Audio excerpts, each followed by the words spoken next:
Makhosi amakhulu sanamukela kwiKhanyisani TV. Uma umusha siyacela usubscribe kwi-channel khona uzokwazi ukuthola amavidiyo ngesikhathi siwakhiqiza. Igama lami nguNkazimulo. Namhlanje ngizokhuluma ngenzuza.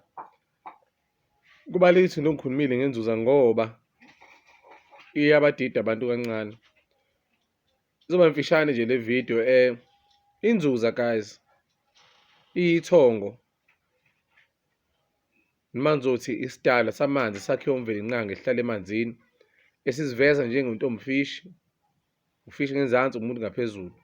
Isikhathi esiningi uma uyindoda ukubone lo wesimame, uma uyintombazane uyambona naye wesimame, kodwa kuhambe kuziveze lo indlondlo lo wesilisa. Lelo dlozi leli idlozi lenhlanhla, idlozi lokuthi ube nogazi le-favor, akulona elokulapha.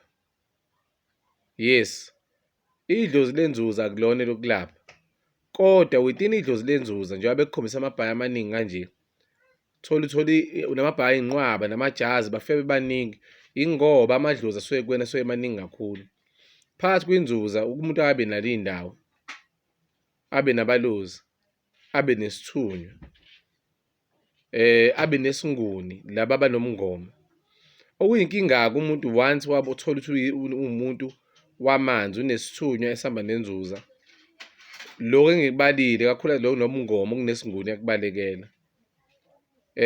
Ingakho umuntu isikhathi esiningi ukathola ukuthi unabalozi, uthi unesithunywa, kodwa lezo sithunywa leso sambisana nendawo, lelo ndawo lelo liyidlozi elilwayo kakhulu, futhi idlozi lenhlanhla nalo. Isikhathi esiningi indawo lisebenza ngokufemba, lokhu kuthiwa yini? Ukufembetha, okuyini? To sniff out, noma ukuhogela. Liyakwazi ukuthola amakhono umoya omubi la endlini, noma umoya omubi emzimbeni womuntu, likhipha ngisho nebhoki masemzimbeni womuntu, liyalapha, linamandla.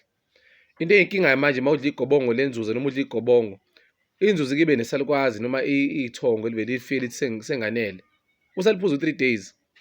Kanti uthole lamakhehla asemzimbeni noma lama emadlozini ngabalile, kwabalozi, isithunywa, isinguni, indawo, abakabi right.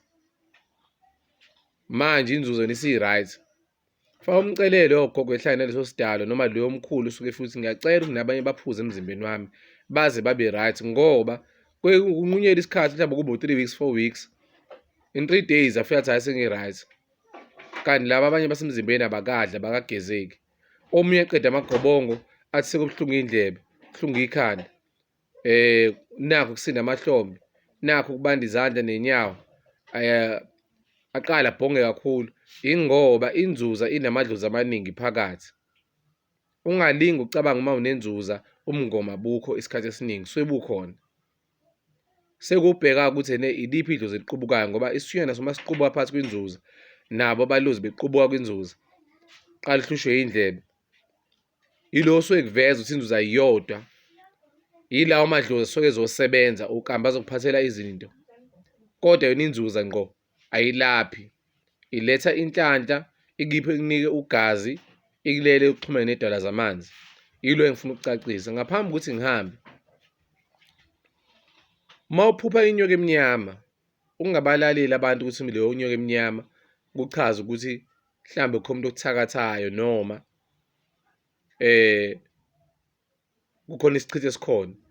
Kuyivele inyoka emnyama ngoba idlozi lakho umbala omnyama kulona umbala wamandla, noma kulona umbala wokukhanya. Njengobantu abamandawo bayagqoka ingubo ezimnyama, abanye bambatha ngeshidi elimnyama, indawo liyagqoka ishidi elimnyama eliwukukhanya kwidlozi.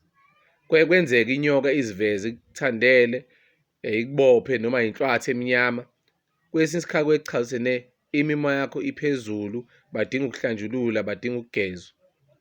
Kufana nokuthi idlozi lithi ngicela imbuzi emnyama ungigeze noma ungigqole isiphandla sembuzi emnyama.